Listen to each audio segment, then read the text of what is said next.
Olá, seja bem-vindo a mais um programa Ponto de Vista, o seu espaço para falarmos sobre saúde aqui na tela da TV Assembleia. E hoje vamos trazer uma informação muito importante, principalmente se você mora em Maceió, porque aqui na capital tem crescido o número de casos de esporotricose. E a gente vai falar um pouco agora sobre essa zoonose com a médica veterinária Eveline Marques, que é também doutoranda em políticas em saúde pública. Eveline, mais uma vez, seja muito bem-vinda aqui ao Ponto de Vista. Explica pra gente o que é essa doença que tem um nome tão complicado, esporotricose. É quase um trava-línguas, né, Warner? Bem isso. Eu que agradeço sempre o espaço para a gente contribuir aqui com as noções de utilidade pública, né, para as pessoas.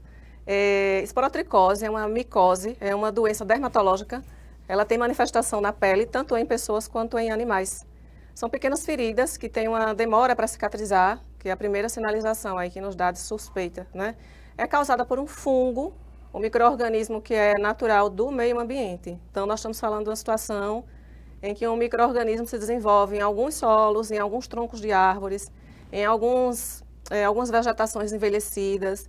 Tem ambientes que são propensos a ter o desenvolvimento desse fungo. Acidentalmente, pessoas que trabalham com atividades ligadas ao solo, como, por exemplo, atividades de jardinagem. Pessoas que trabalham na lavoura, pessoas que trabalham em ambientes que têm um contato com o solo. Acidentalmente, elas podem ter contato com o fungo que está ali naquele ambiente. Da mesma forma, os animais, né? Então, se tiver uma situação traumática na pele, cortou a pele, perfurou com algum arame, com alguma lasca de madeira, aí transporta-se o fungo para a pele da pessoa e assim acontece a infecção. Ela acontece acidentalmente tanto nas pessoas quanto nos animais. Mas temos uma particularidade, né, em relação aos animais, que é com o gato, o felino doméstico. E o que é que o gato tem a ver com essa história toda aí? Exatamente porque na natureza ele tem particularidades da vida do gato que não acontece com nenhuma outra espécie, que é o ato de cavar o solo para enterrar suas fezes e urina, e também o ato de afiar as unhas em ambientes, né, em troncos de árvores, se eles estiverem na vida livre. Eu acho que todo mundo que tem um gato em casa já deve ter observado que ele destrói o braço do sofá, né, quando quer afiar as unhas. Então é uma coisa que é natural da espécie. E como eu acabei de lhe dizer, que se uma pessoa tiver numa atividade ligada ao solo e ela for cortada por um prego, uma lasca de madeira, um objeto perfuro cortante, que é o que faz o transporte do fungo para a pele, nessa situação, o gato entra na epidemiologia da esporotricose, porque acidentalmente, quando ele vai escavar o solo, ele acaba guardando o fungo nas unhas. Então, os gatos que porventura depois arranhem alguém ou arranhem outros animais, ou ele próprio se coçando, ele consegue fazer com que o fungo seja transportado para a pele. E assim, a doença entra no outro curso que a gente chama de doença zoonótica. Nesse caso, a pessoa pegou a doença que foi transmitida, né, através do contato com o gato, acidentalmente. E qual o risco que a esporotricose representa, tanto para a saúde humana quanto para a saúde animal, sobretudo no caso dos gatos, mas que, pelo que você me explicou, pode ser também transmitido para outro animal se porventura for ferido, né, ou tiver um contato ali, tendo uma exposição na pele, pode acabar também sendo contaminado. É importante também lembrar que a exposição, como você mencionou, ela não se dá somente com o trauma perfuro-cortante, por exemplo, se você tiver uma ferida aberta na pele e ter contato com a ferida do animal que já está infectado, aquela secreção ulcerada ali, isso também é uma porta de transmissão, né? Então, por exemplo, consideramos grave a situação do ponto de vista ocupacional para médicos veterinários, auxiliares de medicina veterinária, estudantes de medicina veterinária que estão na lida direto com os animais, sejam cães ou gatos infectados. No dia a dia ali, às vezes um vacilo, um cortezinho na mão, contato com a secreção que ficou na mesa lá de atendimento, isso também é porta de entrada. E o risco, na verdade, é porque a doença, ela tem uma dificuldade de ser tratada, é prolongada, são meses de tratamento. E no caso das pessoas, ela causa um absenteísmo muito intenso, a pessoa tem que ficar afastada das suas atividades porque as lesões são feias, elas se caracterizam às vezes por lesões assim aberrantes na pele, porque o fungo faz um curso sistêmico por baixo da pele, subcutâneo. E se a pessoa, por exemplo, levar um trauma na mão, acontece do fungo percorrer o braço inteiro. Então as lesões ficam feias e são meses de tratamento. É bem demorado para ficar curado, tem cura, mas esse tempo prolongado, né, debilita muitas pessoas. E no caso de animais que estão livres na via pública, eles sofrem bastante até que porventura sejam socorridos, né, por populares, eles sejam descobertos, inclusive, com a doença, Muitos acabam morrendo, inclusive, sozinhos, porque ficam muito debilitados. E o que ele provoca no animal a ponto de chegar a esse caso da morte mesmo dele ali? Porque como o fungo causa lesões muito intensas, né? Há gatos que você observa que a cabeça inteira está ulcerada, é pura ferida, né? Há gatos em que a lesão fica concentrada na região nasal. Então, o fungo também, na gravidade da doença, ele faz um curso sistêmico, né? Ele passa para outros órgãos. Existem relatos até do fungo acometer a estrutura óssea, né? Acomete o trato respiratório. Então, assim, debilita o animal. A primeira coisa que acontece com o gato quando ele está doentinho é parar de comer. Eis as complicações que vão surgindo, porque o bicho vai ficando mais debilitado cada vez mais e vão surgindo outras complicações. Importante você dizer isso porque o gato gosta bastante de comer e esse pode ser um dos indicativos iniciais, além do aspecto, naturalmente, que as feridas infelizmente causam. Agora, como é que é esse tratamento? Da mesma forma que o cuido do bicho acaba sendo também o cuidado com o ser humano ou não? Existe uma distinção aí? O mesmo cuidado, não, mas a mesma droga. Sim. Isso sim, porque é um antifúngico que a rede SUS tem, inclusive. Aí, nesse sentido, é muito importante o trabalho dos veterinários, porque diante de uma consulta no ambiente da clínica veterinária, que se observe um gato com suspeita de esporotricose, ou um cachorro com suspeita de esporotricose, é preciso conversar, observar se a pessoa que está ali em contato com o animal tem algum tipo de lesão também na pele, porque muitas vezes a pessoa está tendo lesões ali e foram decorrentes de um trauma, de uma perfuração com as unhas ou com a mordida do gato, e a pessoa não está se dando conta, né, de que aquela feridinha ali pode ser esporotricose. Então, o nosso trabalho é orientar a pessoa a buscar o atendimento médico no SUS. Existe o atendimento específico para a pessoa, é disponível. E na clínica veterinária nós usamos a mesma droga também para tratar o gato. Só que os tratamentos têm uma particularidade também muito delicada, do ponto de vista de medicina veterinária, ética e bem-estar animal. Nem todo gato a gente vai conseguir instituir o tratamento como deve ser, porque eu preciso passar meses dando uma medicação via oral. Então, tenho que forçar a entrada de um comprimido na boca do gato. E aí não são todos os gatos que são amistosos. Nessa situação, é muito fácil o gato revidar, e ele só revida arranhando e mordendo. É justamente a maneira de transmitir a doença. Né? Então, é um risco muito grande para os veterinários, e os enfermeiros e os estudantes veterinários que lidam com gatos com esporotricose. O pior é que o comum é que os gatos que têm esporotricose são gatos de vida livre, Warner. Não são gatos domiciliados que tem lá dentro da sua casa, dentro do seu apartamento, não. São gatos que estão em colônias distantes do convívio com seres humanos, que se desenvolvem em terrenos baldios, que moram em estacionamentos de supermercados, que estão em campos universitários, animais de vida livre. Por isso eles têm contato com o fungo no solo e por isso eles facilmente adoecem. E aqui em Maceió nós temos uns pontos nas colônias já localizadas, né, que nós sabemos, e esses animais eles chegam para a gente e no primeiro contato eles são arredios, que é assim que a gente chama. As dificuldades de manter um gato em tratamento, ela envolve um isolamento, o gato tem que ficar em gaiola, ele tem que ficar distante de outros gatos, que não pode ser simplesmente retirado da rua. E por todo amor que a pessoa tenha, levar para dentro da sua casa e misturar com seus outros animais, não dá, é preciso buscar uma orientação veterinária para compreender isso daí. E em situações muito debilitadas, com gatos muito ferais, a eutanásia é adotada também. Porque não é justo deixar o animal morrer sozinho, sofrendo, com a incompatibilidade de a gente fazer um manejo adequado para fazer o tratamento acontecer. Então, são situações pontuais que cada veterinário, quando recebe um animal, avalia. Uma dúvida particular que pode ser também a de alguém que nos acompanha. Eu identifico ali, por exemplo, que na minha rua, no entorno da minha casa, um animal pode estar com esse sinal, com essa facilidade de identificação visual da esporotricose. Existe uma forma de eu relatar isso ao poder público ou de até, além de relatar, buscar também um suporte de tratamento para ele ou não? Super importante sua pergunta, porque a esporotricose é uma das doenças que sinalizam o envolvimento de política pública. Fortíssimo. Porque precisa ter um elo de situações acontecendo, do enfrentamento dessa doença, que vai desde orientação à população, como você mesmo está sentindo falta, né? Você está vendo o animal ali, o que fazer com ele. Isso vem com educação ambiental, com instruções básicas sobre o cuidado com o manuseio com esses animais, né? Você está passando lá numa praça, tem uma colônia de gato que você é acostumado a ver a sua vizinha colocar comida e, de repente, você começa a ver que alguns daqueles gatinhos estão com feridas na pele. Então, é muito comum as pessoas, por dó, pegar para tratar em casa. Muitas vezes essas feridas podem ser esporotricose. Então, é muito importante chegar a orientação para as pessoas, né, a nível de educação ambiental. Não manusear esses gatos de qualquer forma, fazer de tudo para eles não arranharem você, não morderem, porque há o risco de ser esporotricose, né? E diante de uma situação suspeita, as pessoas podem se dirigir à unidade de vigilância e zoonose da cidade. Né? Maceió tem o antigo CCZ, como as pessoas conhecem. Que agora é o VZ, né? Que agora é o UVZ, Unidade de Vigilância e Zoonose. Lá na sede da UVZ, que fica nas redondezas ali do Estáquio Gomes, as pessoas podem ter acesso a um veterinário que ele vai fazer a avaliação da situação e definir, portanto, se aquilo dali é esporotricose ou não e dar os encaminhamentos adequados, né? Então, assim, mas nós temos que lembrar que Alagoas tem 102 municípios. Não dá para ver todo nem mundo na todos capital, têm né? o VZ, nem Exato. todos têm, né? Então, a orientação que a gente deixa é que as secretarias municipais de saúde, nesse momento, diante dos surtos que nós estamos vendo acontecer aqui, que se reúnam, né, com as suas prefeituras para traçar as medidas estratégicas de cada cidade, como vai ser.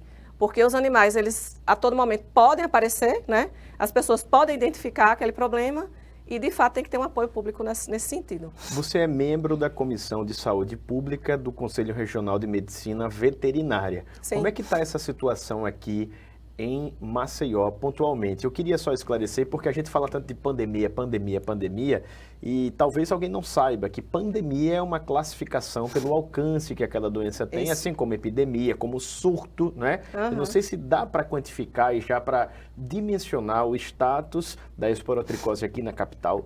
Esse Warner é muito antenado. Warner, dera. parabéns, é muito, muito atento. Então, veja bem, de fato, pandemia acontece com uma coisa pontual chamada de surto, né? Nesse momento, nós estamos numa situação de quase um surto aqui em Maceió. E se esse surto aumenta, a gente chega na epidemia, e se aumenta, a gente chega na pandemia, né? Nós não chegamos nesse estágio ainda não, mas só para explicar como é que as coisas vão escalando, né? Agora, a gente tem uma situação de que a esporotricose, ela está sendo relatada esporadicamente em algumas situações da clínica, né, veterinária. A gente tem conversado muito sobre isso nos bastidores, mas como ela é uma doença que não é de notificação compulsória, nós não temos dados nesse momento para dizer temos tantos por cento de casos em incidência, porque como não é obrigatório, então nós não temos um banco de dados. Essa é justamente a preocupação do Ministério da Saúde, quando lançou agora recentemente a nota técnica, em que orienta que os veterinários primem pelo diagnóstico, né, de gatos com esporotricose e de suspeitos, fazendo uma notificação que o Ministério da Saúde deixou um link disponível para que, de modo espontâneo, já que sabemos que a doença não é de notificação obrigatória, nesse momento, de modo espontâneo, colaborem quando encontrar um caso suspeito ou um caso confirmado, entre lá no link disponível pelo Ministério da Saúde e lance lá a sua notificação. Porque assim o Brasil inteiro vai ter, então, de forma espontânea, pelo menos o primeiro levantamento de um cenário.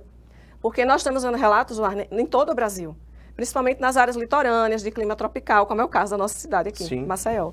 E aí a gente precisa desse momento sinalizado pelo Ministério da Saúde. Nós, da Comissão de Saúde Pública do CRMV, já nos reunimos, já debatemos esse assunto, já organizamos a nossa nota técnica e direcionamos aos clínicos médicos veterinários aqui de Alagoas, para que juntos todos fiquem atentos às possibilidades, né, de animais que aparecem na clínica e que as investigações sejam feitas e que sejam notificadas. Acho que é importante também a gente dizer que, pela facilidade de transmissão, de contaminação, né, da esporotricose, há muita gente que acaba criando o gato de uma forma, entre aspas, híbrida.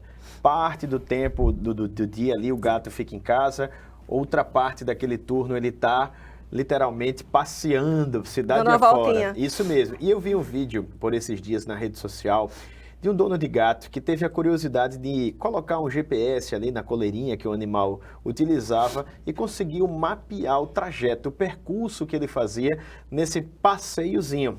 E era uma área relativamente grande, porque isso é natural, né, do instinto do felino, daquele animal ali. É um risco também deixar o animal nessa situação e, sem perceber, acabar levando o problema literalmente para dentro de casa, né? Você toca no assunto que é básico sobre a criação de cães e gatos, né? Como nós não temos as políticas públicas organizadas aqui no país, o país tem uma situação muito solta. As pessoas criam cães e gatos da modo como elas entendem e do modo mais espontâneo possível. Então, há um consenso ainda entre os populares, erroneamente, de que é possível, é normal você criar um gato ou um cachorro dando voltinhas na rua e voltando para casa, né? Que foi o que você relatou. Isso não é a maneira correta de acontecer, na verdade isso não deveria acontecer, mas até que a gente atinja esse estágio, Arne, a gente vai precisar muito do legislativo para poder organizar a política da posse responsável, que é uma das 3 políticas públicas básicas, inclusive, é a gente conseguir fazer a educação do povo, que é a política 1, fazer a posse responsável funcionar, que é a responsabilidade com a criação desses bichos, porque com isso a gente controla, inclusive, o vínculo de muitas doenças, como é o caso da esporotricose, que nós estamos aqui falando, e depois um investimento sério em castração. Nesse caso, por exemplo, da esporotricose, a gente precisa de investimento sério do poder público em castração. Sabe por quê? Porque se essa é uma doença que o fungo é do meio ambiente e os gatos estão se desenvolvendo livres em muitos dos ambientes, que é o que a gente chama de gatos livres, a gente precisa instituir políticas de castração com um método chamado de CED, que é o captura, esteriliza e devolve. São animais que precisam atingir suas expectativas de vida naqueles ambientes sem se reproduzir. Porque você imagina que eu tenho uma colônia de gatos, 5 gatos com esporotricose. Se eles se reproduzem, geram descendentes ali, aquele solo já é um solo propenso, a gente faz com que aquilo aumente, né? E aí a gente precisa levar a sério a questão da castração. Aproveitamos até para lembrar que nós temos aqui um único deputado em Alagoas, que é o deputado Leonan Pinheiro, que é o que é mais antenado, é como você. Ele super atento a essas questões, busca entender e lançou aqui duas indicações na Assembleia Legislativa para ter políticas de enfrentamento à esporotricose. E são bem alinhados, né? Os textos a gente consegue debater antes e eles são bem ajustados. É bem na direção que o Estado precisa. E esse apoio da Casa Legislativa aqui da Assembleia é essencial porque a partir do momento em que aquela temática é debatida, aperfeiçoada, tecnificada, podemos dizer assim, ela passa a ser lei, a ótica da sociedade passa a ser um pouco diferente a partir daquele momento e a eficácia daquela proposição, daquela política pública, se for o caso, acaba sendo efetiva, que é o que de fato a gente precisa nesse sentido. Afinal de contas, o meio ambiente é comum, tanto aos humanos quanto aos animais, e a gente precisa ter elementos como esse, inclusive legais, para uma convivência saudável e harmônica no final das contas, né? É quando tudo passa a fazer sentido, né? A Assembleia Legislativa está aqui para defender os interesses do povo, as necessidades do povo. Nem sempre o povo entende o que é necessário ser feito, mas por isso que nós temos os legisladores pensando. E o legislador que conduz bem as matérias é aquele que trabalha embasado com a questão, com o lado técnico. E nós do CRMV estamos assim bem próximos nesse momento dessa legislatura. A Comissão de Saúde Pública do CRMV tem uma aproximação, né, com o parlamentar que é mais interessado no assunto, que é o deputado Leonan, e a gente organiza muito bem os raciocínios e a gente está vendo as conduções acontecerem corretamente. Porque só assim a gente vai organizar e parar com o anseio que fica ali o tempo inteiro. É né? Uma necessidade, mas essa necessidade precisa parar de acontecer.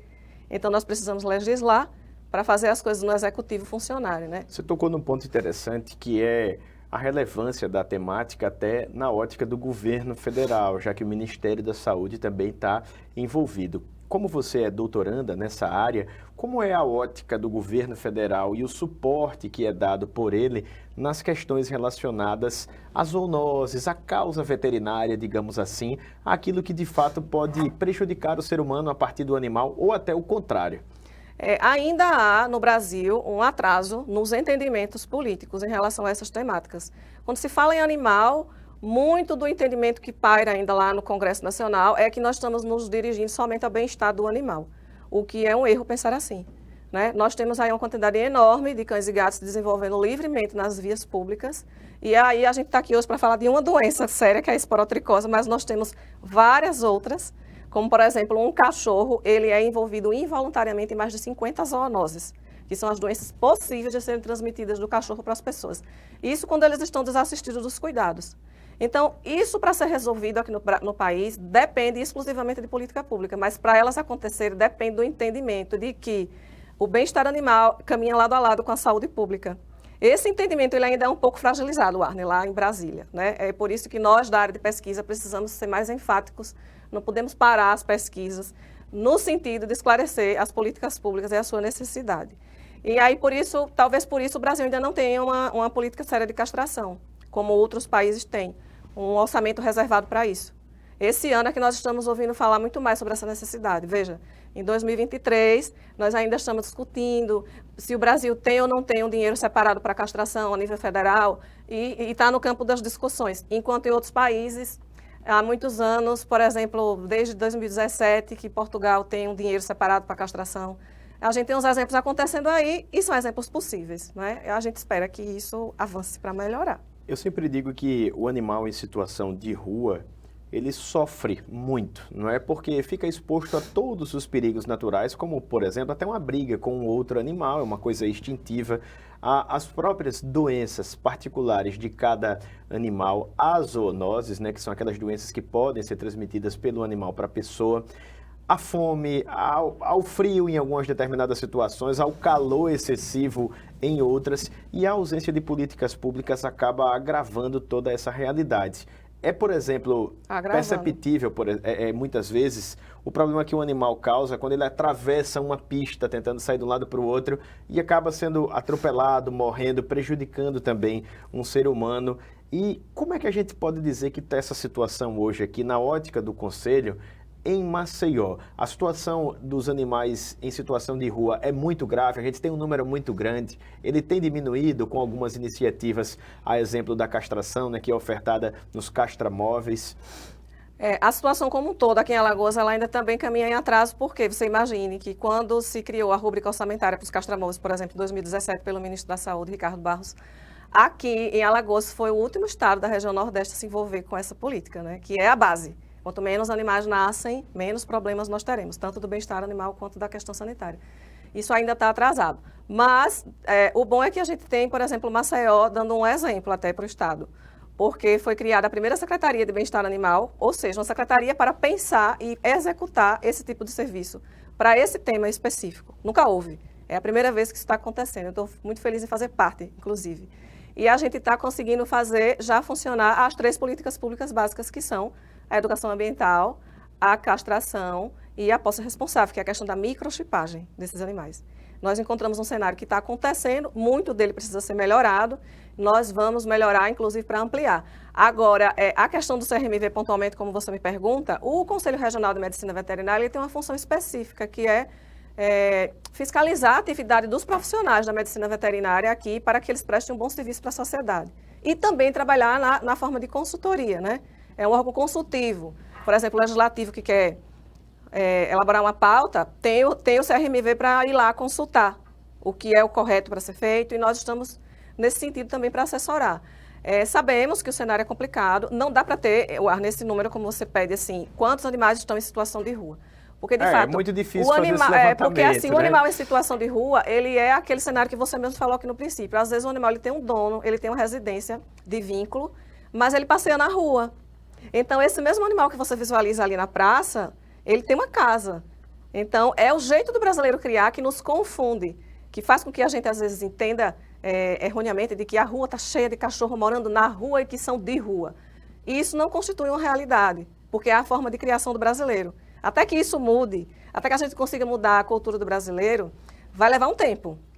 Mas o que eu chamo aqui a atenção é isso, é que a gente precisa estar atento que nem todos os bichos que estão ali na rua, eles são da rua.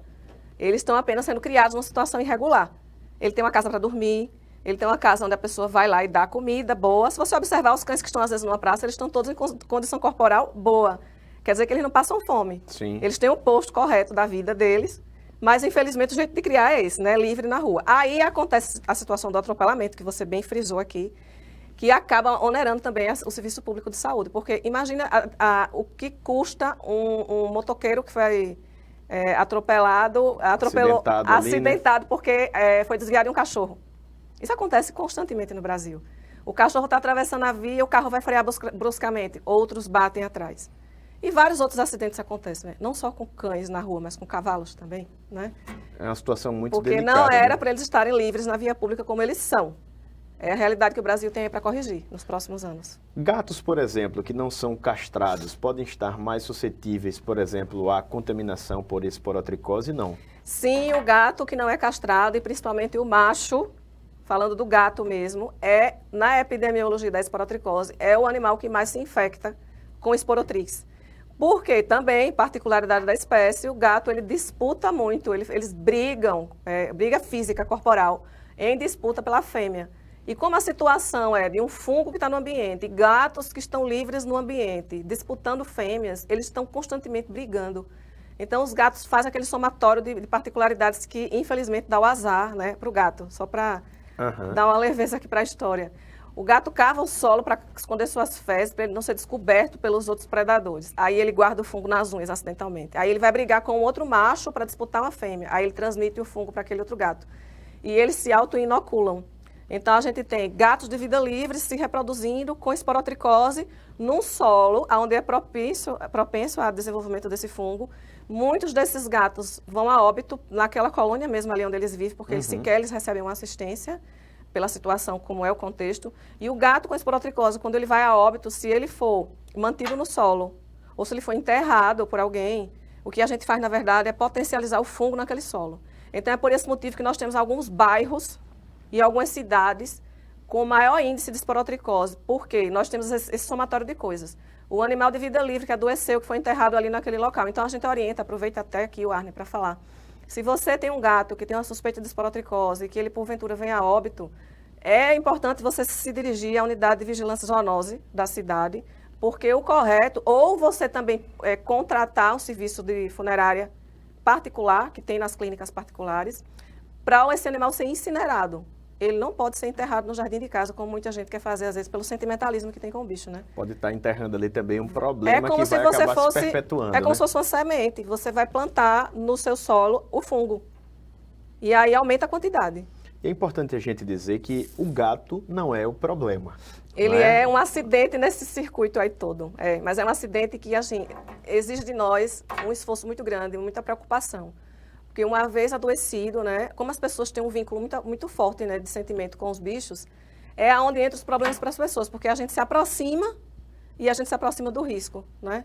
O gato arranhar é super normal. Qualquer gato pode arranhar qualquer pessoa. Até porque eles não falam, né? Muitas vezes é um mecanismo de sinalização. Ó, não estou afim de contato agora. Essa né? O gato maneira. tem muitas particularidades, melhor dizendo também, que quem muitas vezes não cria, não tem contato, assim como o cachorro, não percebe e acha que é um animal agressivo, quando muitas vezes ele pode estar até com medo de você no final das contas. Né? Por isso é bom evitar o contato, se no final das contas você não conhece aquele animal, se é que a gente pode dizer assim, não sabe de onde ele vem, qual é a procedência, né? É preciso ter cautela, porque o animal em situação de rua, ele pode se assemelhar de forma indireta a um animal selvagem, né? Um animal que não está ali muito habituado àquele convívio com o ser humano, com algumas instruções até que a gente... Ele não vai atender facilmente seu pedido, seu comando.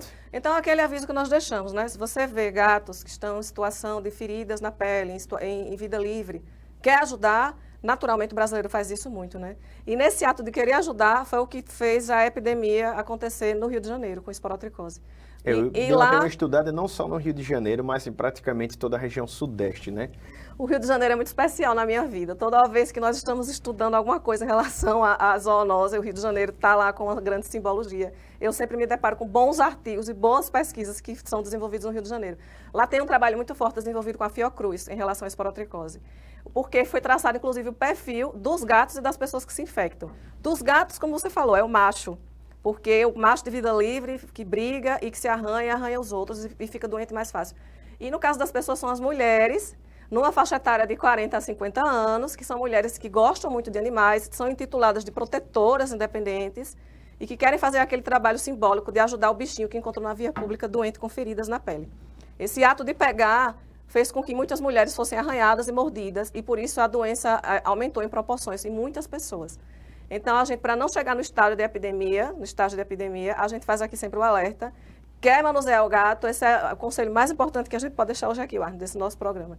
Quer manusear o gato, tem que ser com muito cuidado. Pegar uma gaiola, arrumar um jeito de colocar luva nas mãos e não deixar ele lhe arranhar, não deixar ele te morder. Vai socorrer o gato, vai levar para o veterinário, que vai também fazer o seu manejo adequado. Não deixar o gato arranhar nem morder quando for um gato desconhecido, né? Evitar. Não achar que isso é normal. A gente sabe que é normal o ato de arranhar, mas nas situações em risco, assim, de um bicho desconhecido, evitar o máximo possível. E, naturalmente, se a pessoa não tiver essa perícia, né, essa propriedade, pedir o suporte de alguém que tenha, que é o caso do veterinário, exatamente, no final das contas. Sempre que for possível ter esse suporte do veterinário, sempre. Eu quero agradecer, Eveline, a você mais uma vez por essa aula aqui. Que rápido.